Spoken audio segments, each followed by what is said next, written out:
Pues hablar del PRI siempre es hablar de algo pues muy controversial para todos los mexicanos, ¿no? Yo creo que ahora sí que no hay nadie que no haya escuchado hablar del PRI y que alguien que tenga una posición. De hecho, pues hay mucha gente pues que llegó a decir de algunos tiempos de incertidumbre o de poca paz de que extrañaban al PRI.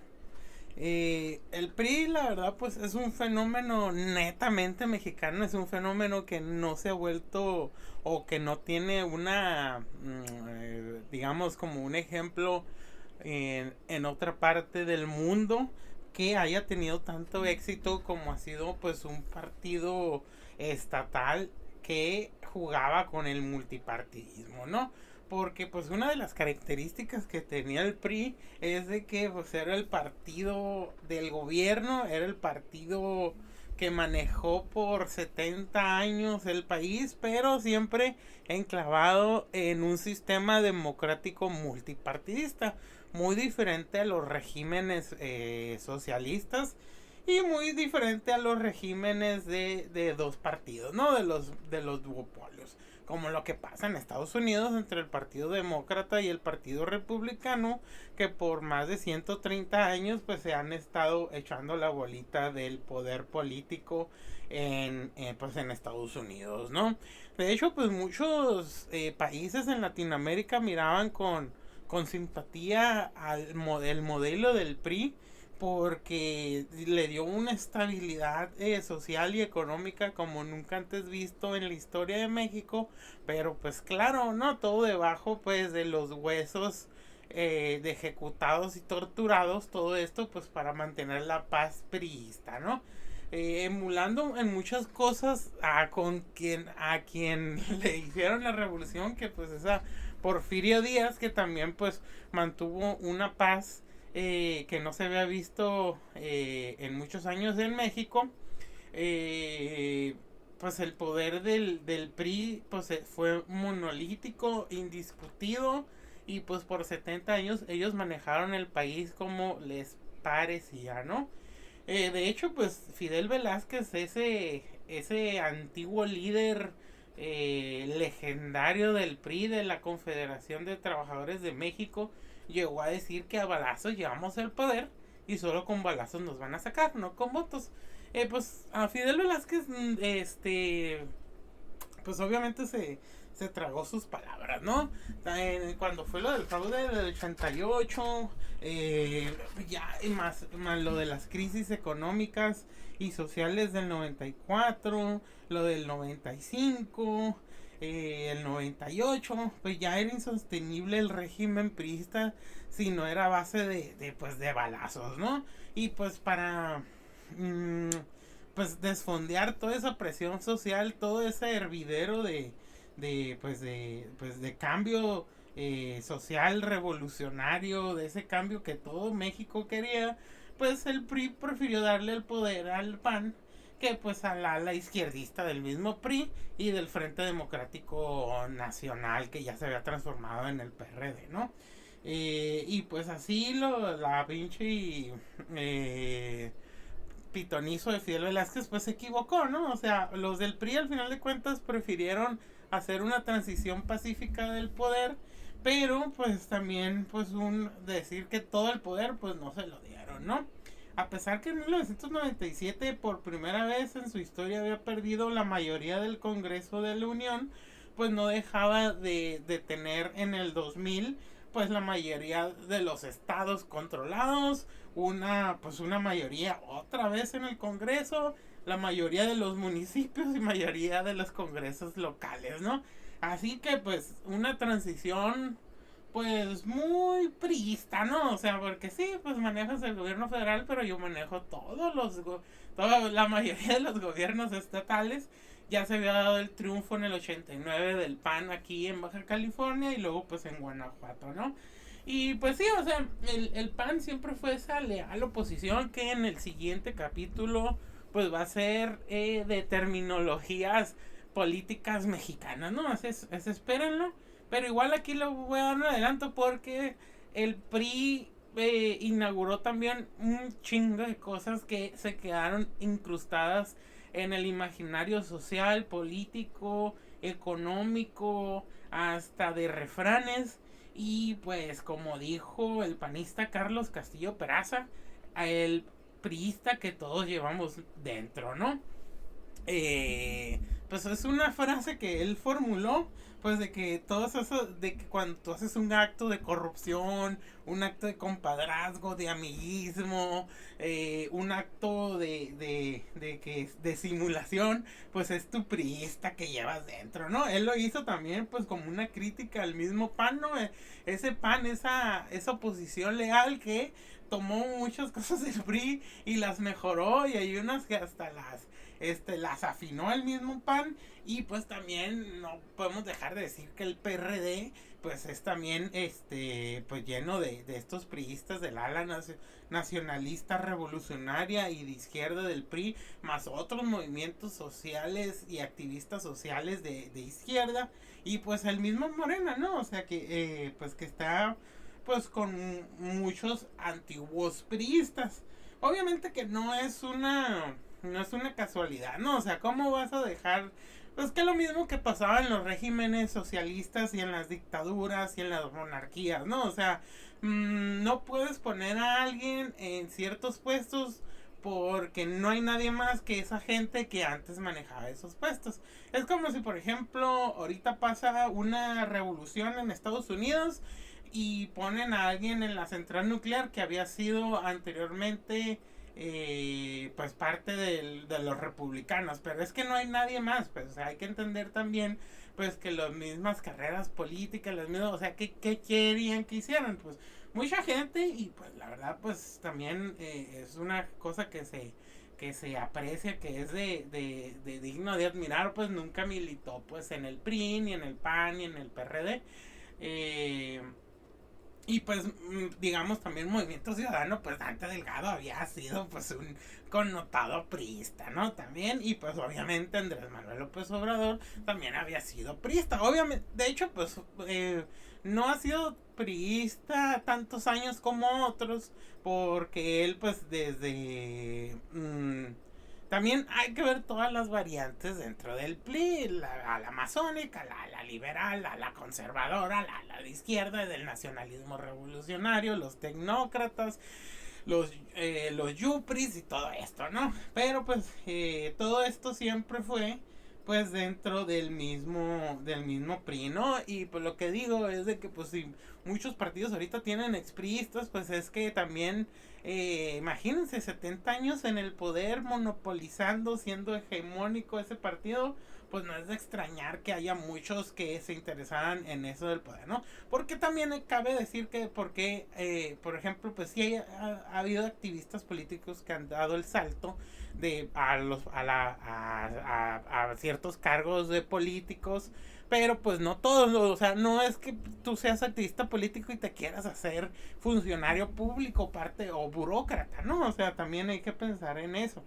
Así que también dentro del PAN ha habido, o sea, aquí también, pues, o sea, el PAN también ya es uno, de hecho, oficialmente es el partido más viejo de México, porque pues el PRI es del 46, mientras que el PAN creo que es del 38, 39, no me acuerdo muy bien. Pero pues, bueno, antes de entrar en este tema, pues van a ver, pues en este capítulo, pues es un capítulo especial sobre el PRI, ¿no? ¿Por qué? Porque pues ahorita mismo, pues el PRI es el lastre pues de la Alianza por México, capturado uno de sus procuradores, casi todo el gabinete de Peña Nieto también capturado, los audios filtrados de Alito Moreno, y pues dije, vamos a hablar del PRI, ¿no? De cómo ese todopoderoso, hegemónico partido institucionalizado por la revolución a ser un partido en crisis, perdiendo cada vez más estados, y que ahorita pues está a la defensa de su último estado, bueno, los dos últimos estados bastiones de su poder, que es el Estado de México y el Estado de Coahuila, que están que en toda su historia no habían perdido tanto como ahorita, y pues que están siendo blancos de embates del gobierno, pues de Morena, ¿no? Y todo eso pues no es gratis, y de hecho muy poca gente los defiende, porque tú podrías decir si está bien o está mal, la verdad no interesa, pero a la gente, a mucha gente le gusta ver sufrir al PRI. ¿Por qué? Porque ese PRI demagogo, ese PRI populista, ese PRI autoritario, ese PRI torturador, para mucha gente debería desaparecer, quedar en el basurero de la historia, solamente ser un pie de página en la historia de México, como un partido que manejó la vida de millones de mexicanos pues a su antojo, ¿no? Pero pues tampoco vamos a ser así tan malos con el pobrecito PRI, ¿no? Digo, tampoco hay que patear a un güey derrotado en el suelo, ¿no? Así que pues este capítulo pues va dedicado pues al PRI, y pues les voy a dar datos curiosos, terminologías curiosas y cosas históricas del PRI, pues porque se me hizo interesante solamente, ¿no? Este partido, o sea, se disfrazó de liberal, de nacionalista, de conservador, de populista, de neoliberal, todo un camaleón de las ideologías. Mario Vargas Llosa en 1990, en una conferencia televisada hecha por Octavio Paz en televisión abierta, describió el sistema político mexicano como la dictadura perfecta. Dijo: México es la dictadura perfecta. La dictadura perfecta no es el comunismo, no es la URSS, no es Fidel Castro. La dictadura perfecta es México, porque es una dictadura de tal modo camuflada que llega a parecer que no lo es, pero de hecho tiene, si uno escarba, todas las características de una dictadura. Y todo eso pues lo dijo en televisión abierta. Pues de hecho ahí lo pueden encontrar en YouTube, y pues ven la cara de Octavio Paz, pues todo así como que puta madre, ¿no?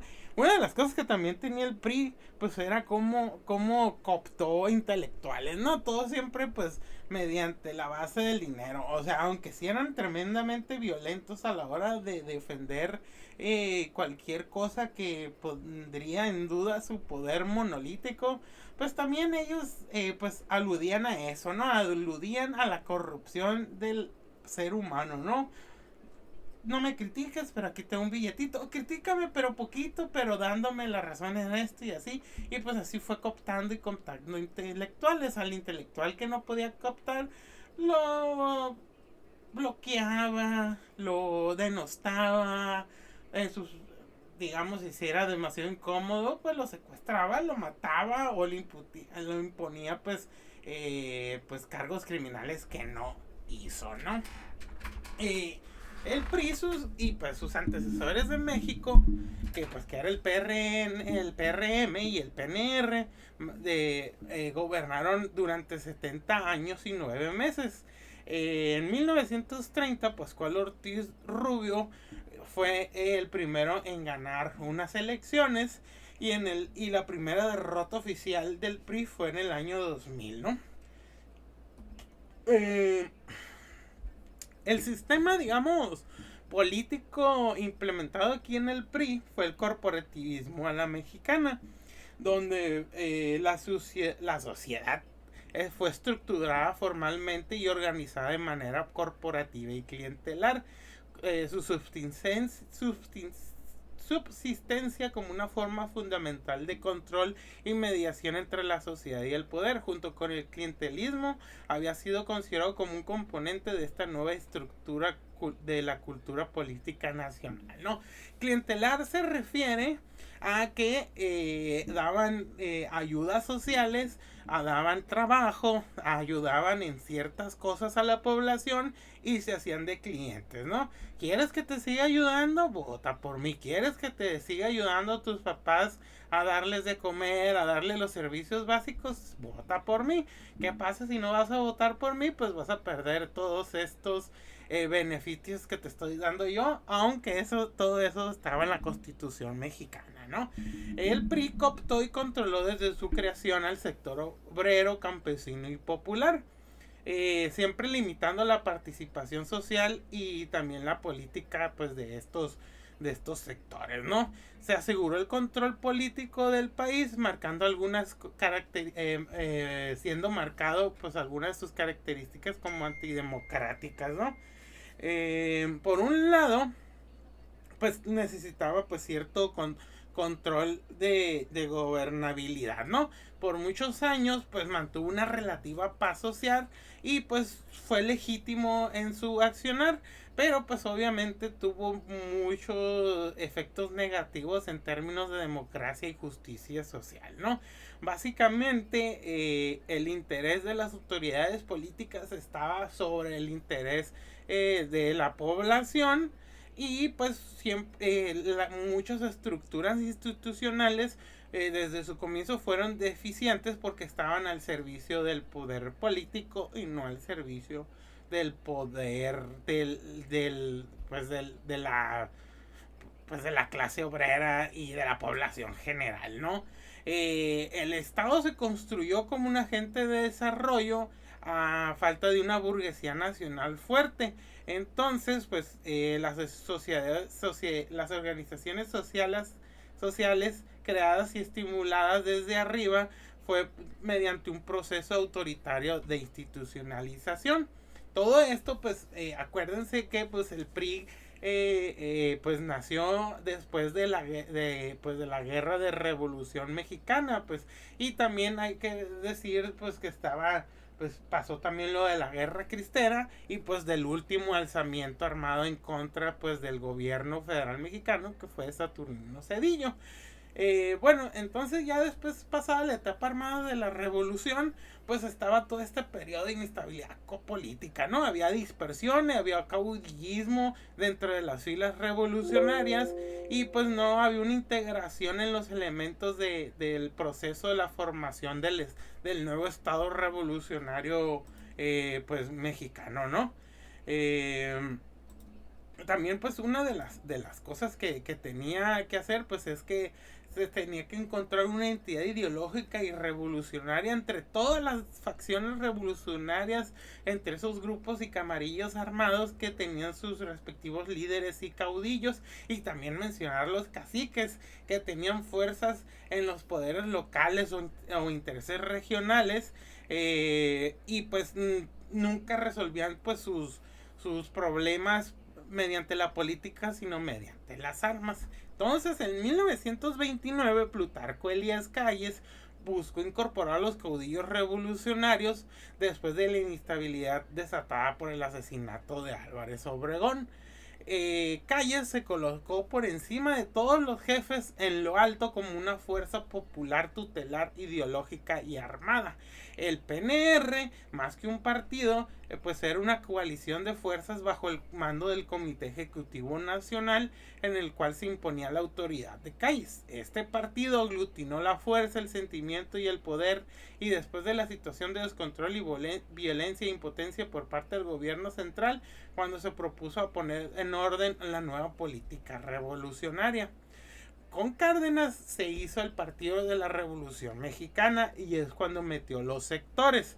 Los partidos políticos en ese entonces estaban desorganizados y también estaban desorganizadas las clases políticas. Entonces él dijo, voy a ordenar los sectores. Entonces el Estado consistió en controlar al sector obrero y a sus organizaciones, y al final de todo esto, en 1946, se inició el nuevo proceso que culminaría en la fundación del PRI.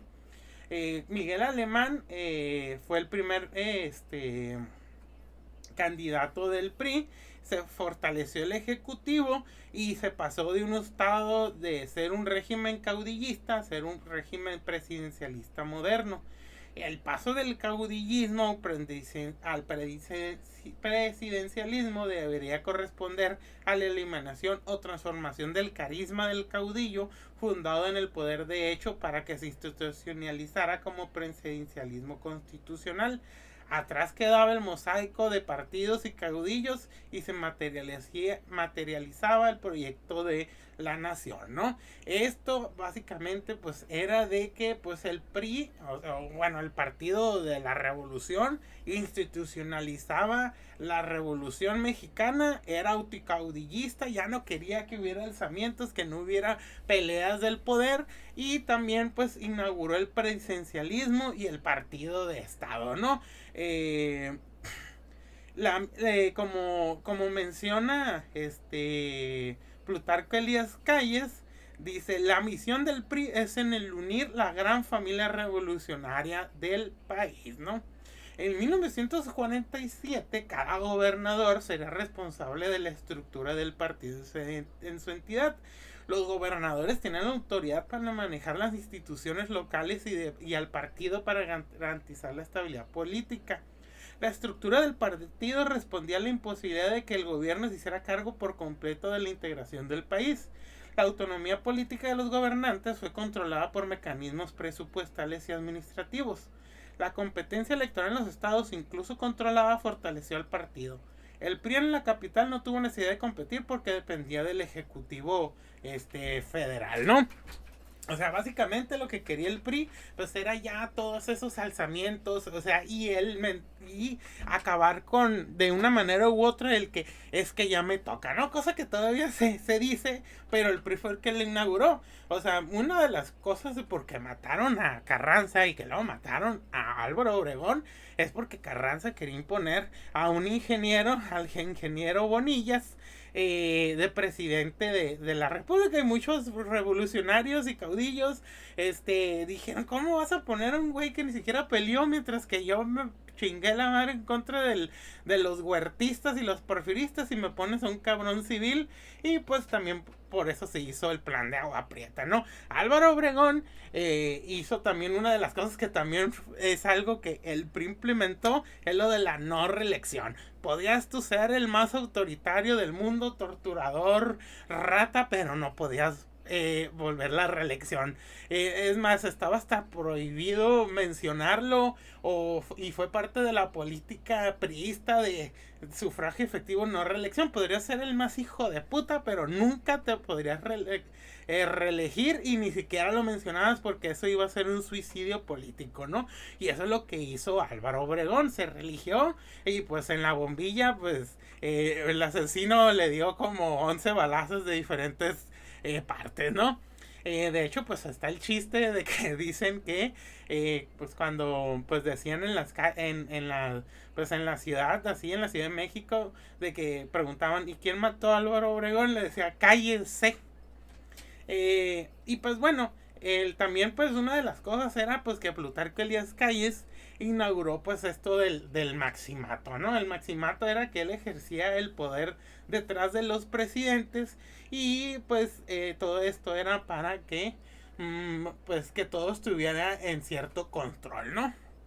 Obviamente esto se acabó con Lázaro Cárdenas, el cual pues lo mandó a chingar a su madre hacia Estados Unidos, y pues Calles también pues lo aceptó, y pues al no querer pues que hubiera pues un problema más grande después de todo lo que hizo, pues se fue. De hecho tuvo su casa pues ahí en San Diego, ¿no? Y pues pues aquí es también donde se hacen los pinos. Pues Plutarco Elías Calles es el que hace los pinos, y de hecho enfrente estaba su casa. Y pues cuando estaba el maximato, pues había pues como la tradición de decir, o que la gente preguntaba, de que pues de que el presidente vive aquí, pero el que manda vive enfrente. Bueno, el PRI pues es un partido político lleno de rituales, ¿no? Rituales que hasta la fecha algunos políticos lo siguen haciendo de manera pues ya no sé si pues que se les quedó en el ADN, o porque piensan que así sigue siendo. Y de hecho pues yo lo he visto, todavía hay gente que es así por tradición política y todo eso, ¿no? Así que uno de los rituales de los priistas, y que ya ahorita se acabó, es el Día del Presidente. El 1 de septiembre, de todos los 6 años que duraba el presidente, pues tenía que ir a la Cámara del Congreso de la Unión a rendir su informe. En ese tiempo, pues se recibió una asociación solemne al presidente de la República, quien leía su informe de gobierno y emitía un mensaje político a la nación, y se quedó instituida aquella fecha como el Día del Presidente de la República, ¿no? Ese día era un día de asueto. Ese día nadie iba a trabajar, se televisaba el Día del Presidente. De hecho, salir de Los Pinos hacia el Congreso de la Unión, victoriado por la gente, salía caminando, salía en carro, le aventaban flores. No, era el día, así era el Día del Presidente, pareciera como si hubiera ganado algo, ¿no? Y pues dentro del mismo Día del Presidente, o sea, para los civiles, para los que no éramos parte de la élite política priista, había otro ritual dentro, ¿no? El ritual del besamanos. Algo que pues varios legisladores federales llegaron a mencionar, es de que detallaban que el hecho de no acudir al informe, no ir a saludar al presidente, externarle con el lenguaje más servil posible, de preferencia, de que él era el Salvador de México, que era lo que México esperaba, podía acabar con sus carreras políticas, evitar que llegaran al Senado o a las gubernaturas de sus estados natales. Fue en aquella época cuando llegó para quedarse el servilismo propio de estos eventos, donde los asistentes suelen ser acarreados, que están inscritos en un programa de apoyo social y que van bajo amenaza de perder los míseros beneficios con los que cuentan. Van los que trabajan en alguna entidad de gobierno ante el temor de perder su empleo, que asisten aunque no tengan el menor interés de hacerlo, los miembros de sindicatos cuyos líderes, empeñados en quedar bien con el mandatario, los obligaban a asistir bajo amenazas de descuentos y sanciones, y finalmente los miembros de la clase política y círculos de poder del Estado, quienes ansiaban compartir las mieles del poder y por ello le rendían pleitesía pues al gran Tlatoani priista, ¿no? Que se erigía con un imponente escenario faraónico para decir pues sus ocurrencias, sus mentiras de la realidad que vivíamos todos los demás, y pues eso fue lo que se le llamaba pues el ritual del besamanos, ¿no? El tapado y el dedazo. Se llamaba el tapado desde hace 50 años, que es una técnica que consiste en barajar durante varios meses distintos nombres del que será el sucesor del presidente. Conforme transcurren las semanas, los medios especulan sobre quién será el elegido e interpretaban las señales, gestos, guiños que permitían a ver las posibilidades, ¿no? Toda una manifestación de la llamada antipolítica estética que reemplazaba la democracia interna por el espectáculo, ¿no? Al final, el presidente sería quien decidía. No habría votación pública, consulta abierta a la militancia o consideración hacia ninguno de los órganos internos del partido. Será lo que se conoce como el dedazo. Decisión exclusiva del mandatario. En este ejercicio vertical de poder es el ejemplo más poderoso que podemos encontrar del presidencialismo priista mexicano, ¿no?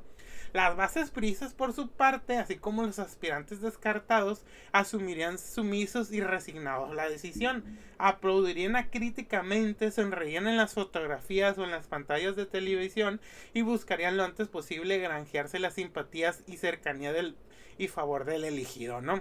De ese modo el PRI ha ejercido el poder desde su fundación, el único modo que conoce, el representativo del autoritarismo, y tan eficaz que incluso quienes abandonan ese partido lo siguen practicando en otros partidos, ¿no? Una de las cosas que también, que aquí entrando un poco a las teorías de conspiración, es de que el presidente de México tenía que ser un masón grado 33, ¿no? En la masonería va creciendo y a la par surgen otros ritos, pero uno que va a dominar la palestra durante todo el periodo del PRI es el rito escocés, antiguo y aceptado, y la Gran Logia del Valle de México, donde muchos teóricos de la conspiración y hasta muchos políticos mencionan, salen los presidentes del México por revolucionario, ¿no? muchos obviamente lo descartan, en especial los masones, pero bueno, los masones son muy mentirosos, ¿no? Pero sí, una de las cosas que decían es que el candidato a tal puesto de poder debía ser masón, ¿no? Lo que sí está, pues, más o menos constituido por algunas logias masónicas o masones que dicen eso. Yo no lo puedo comprar. Dicen que el último presidente ligado a la masonería fue Ernesto Zedillo Ponce de León. Aunque sus acciones políticas y sobre todo de orden económico demeritaron su participación en la masonería, no, por ejemplo, Salinas, aunque tuvo un fugaz acercamiento a la masonería, nunca le importó mucho eso, ¿no?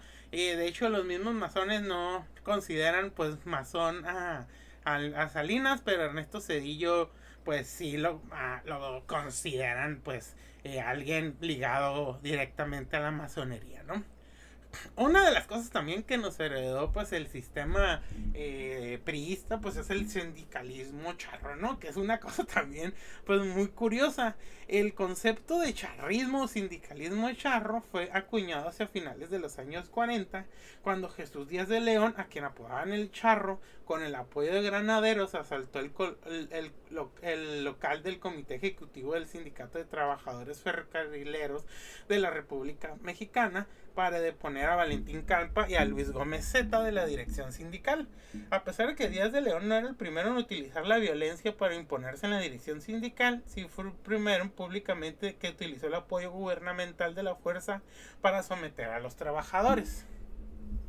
El ejercicio de la violencia en la acción de la burocracia sindical ha utilizado para someter a los trabajadores cuando el consenso formal del control burocrático no funciona. El primer sindical en ejercer la violencia fue Morones, que lideró la CROM. Bandas armadas son una constante en aquella época de los sindicatos afiliados al central sindical.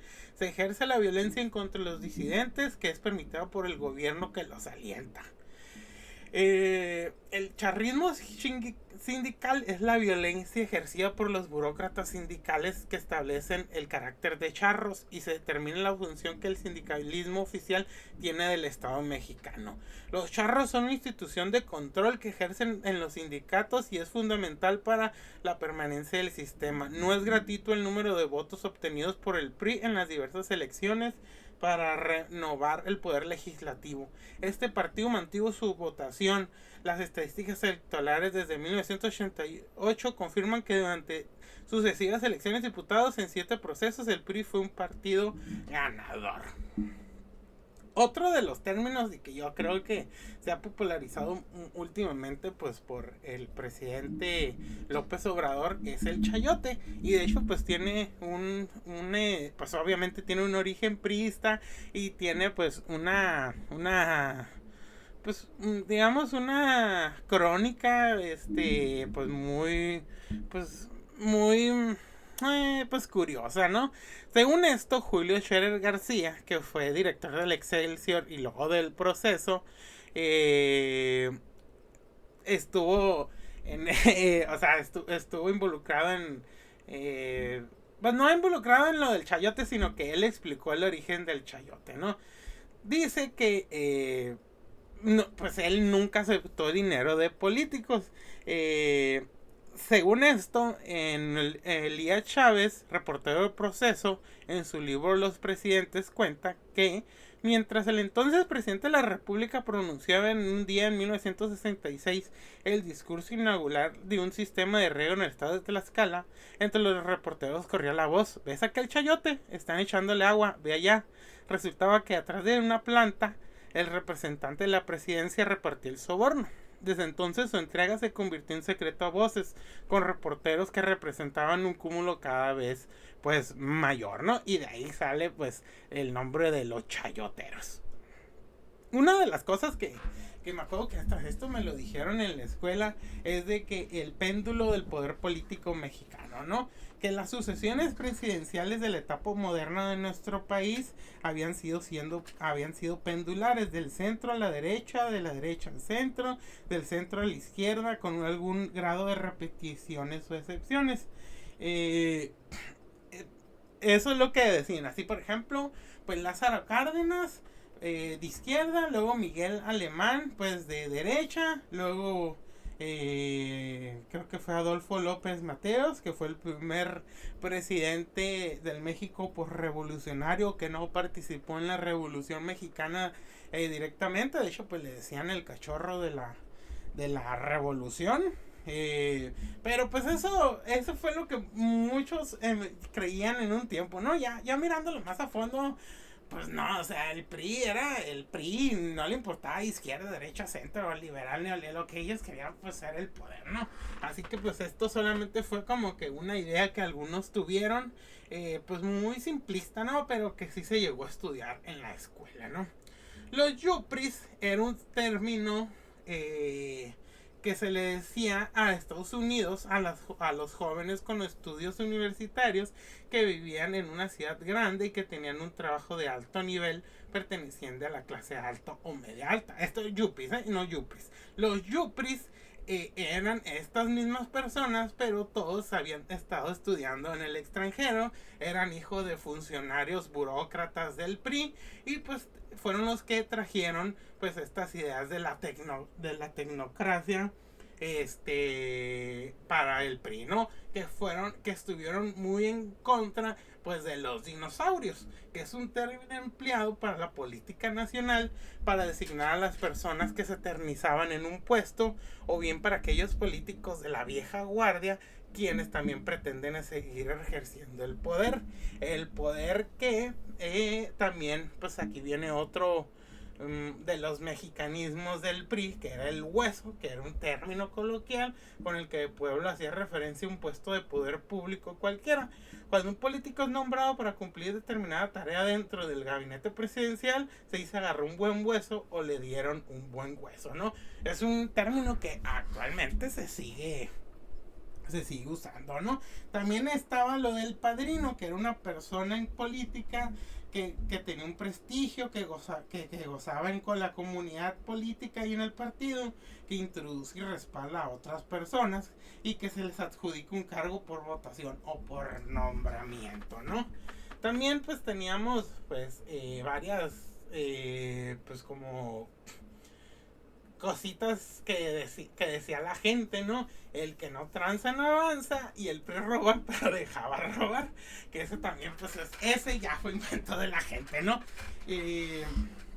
Pues como les decía al principio, ¿no? O sea, todos, como decía pues este panista, ¿no? El panista Carlos Castillo Peraza, de que el priista que todos llevamos dentro, pues ahorita yo creo que está pues en una pues en un debate muy interno, una disyuntura pues muy cabrona, ¿no? Porque ya el PRI, ese PRI monolítico, hegemónico, que fundó las instituciones a su modo y que nunca fue un partido para la democracia, ahorita que no tiene poder, vemos cómo se está desmoronando, porque esa es la verdad. El PRI no nació como un partido para competir en las democracias tipo occidentales, no, es un partido creado por los revolucionarios mexicanos para decir que eran democráticos, pero que no en su práctica pues no lo era, ¿no?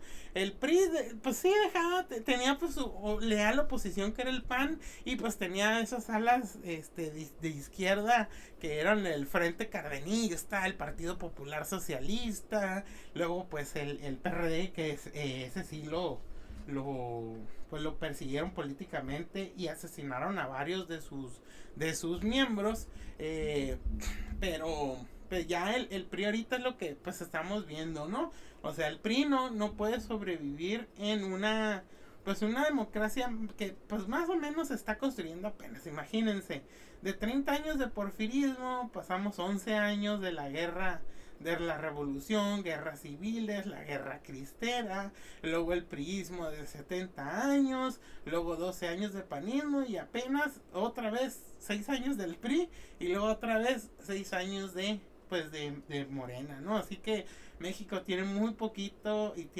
en democracia, tiene muy poca experiencia en democracia, apenas se está construyendo. Los partidos pues deben de evolucionar, no solamente, y pues también en sus propuestas, y pues también pues más o menos la gente y ahora sí está un poco más politizada, ¿no? Antes era así como que, ay, ¿para qué voy a votar si va a ganar el PRI? O sea, era como que, nah, pues no le interesaba, ¿no? O sea, por ejemplo, aquí en Baja California, pues es de los estados de la federación con menor participación política, pero en el 2018 sí tuvo mucha participación política, ¿no? Eh, pues todo esto también, pues mucha gente dice, no, pues es que el PRI, el Morena va a ser el nuevo PRI, ¿no? Pero pues muy alejado de eso, o sea, solamente pues en su génesis, ¿no? O sea, muy diferente, empezó siendo un movimiento social, apoyado con un líder de hecho Fidel Castro dijo que pues AMLO tenía más características de caudillo que de líder político, que eso es lo que también le está pasando a Morena. O sea, pónganse a pensar, Morena ahorita tiene el control, por ejemplo aquí en Baja California, la mayoría de diputados federales, estatales y municipios y el gobierno del estado está controlado por Morena, ¿no? Obviamente mucho de eso se debe al arrastre de Andrés Manuel López Obrador. Y eso ya no es si les gusta, no les gusta y mamadas así, ¿no? Esa es la verdad. Pero también la verdad es de que qué va a pasar cuando el presidente se vaya a su finca, que se vaya a la chingada, ¿no? Ella dijo que va a desactivar sus redes sociales, no va a dar entrevistas y no se va a meter, ¿no? ¿Qué tan fuerte va a ser ese partido? Que es lo que también una de las cosas que tenía el PRI, pues, o sea, no importaba quién estuviera o cuando se fuera, el fuerte era el partido. Aquí se va a ver si en Morena si es un partido de verdad o solamente fue un partido de un caudillo, ¿no? Que solamente por su fuerza y su carisma fue que se movilizaron las masas, que él en su, pues, ser, pues, también, pues, un operador político, pues, que se, pues, ganó, pues, con tantos millones de votos superando a sus contrincantes, ¿no? Pero es lo que vamos a ver también, pues, o sea, también ver cómo es que Morena, si va a sobrevivir a no a tener a Andrés Manuel López Obrador, pues en las boletas o mencionarlo, ¿no? Digo, se va a seguir mencionando, pero de hecho, pues, muy pocos críticos decían eso porque también estaba la tontería de que de que lo de que lo de la consulta popular si se quedaba o no, pues que era un paso para su reelección, ¿no? O sea, no tiene sentido eso, pero lo que otros decían, que eso sí se me hacía más interesante, es que decían que era solamente como todavía recordarle a la gente que él estaba ahí, el arrastre que tenía, y pues sacó 15 millones de votos. Mucha gente, pues yo creo que tontamente se burlaron, pero también no se pusieron a ver los números, ¿no? O sea, también los números y también este tipo de cosas y este tipo de ejercicios a ellos les sirve para ver, mira, se pudieron movilizar 15 millones de votos sin una campaña previa, sin tanto dinero y de hecho, pues, sin tanto dinero digo porque seguro ellos mismos metieron dinero en su bolsillo, que no va a haber sido mucho, pero no tuvieron las ayudas del INE, no tuvieron la ayuda del partido, así que mover 15 millones de votos en tan poco tiempo, pues sí fue, sí es algo que si yo fuera de la oposición, si yo fuera de alguien dentro de Morena, diría, ah, mira, qué interesante, ¿no? Pero pues bueno, o sea, también ya la oposición ahorita, pues con lo del PRI, del PAN, pues yo miro pues que el PAN es el que liderea a la oposición, el PRI ya se está haciendo este payaso, este hermano incómodo, este güey que solamente te está metiendo en problemas y el PRD ya es solamente, no sé, nomás está ahí por estar, ¿no? Así que también los del PAN deberían de ponerse a pensar si todavía les sirve esa alianza con el PRI. Y ya, pues el PRD es como una anémona ahí, una rémora que, pues, X, ¿no? Pero el PRI, o sea, ¿qué tanto te pueden estar sirviendo tener, pues, ahí pegado, pues, Alito Moreno, ¿no? Que sigue teniendo todas estas cosas malas del PRI y al sumado que no tienen ya casi nada de poder, siguen siendo corruptos, siguen siendo autoritarios, siguen siendo, pues que quieren controlar a las masas mediante mentiras, pero ahora sin poder ver, ¿no? Ahora sí ya el PRI se ha vuelto pues una burla, ¿no? Excepto pues en el Estado de México, que han durado más años. O sea, el Estado de México va a cumplir 93 años el año que viene, creo, de estar gobernado bajo los gobiernos del PRI. También Coahuila tiene casi como 80 años gobernado por el PRI, así que vamos a ver si aquí el PRI de seguro va a sacar todos sus dientes, va a hacer cualquier triquiñuela que se sepa para defender ese último bastión de priista, ¿no? Y pues muchas gracias por escuchar esto, espero que se les haya hecho interesante y hasta la próxima.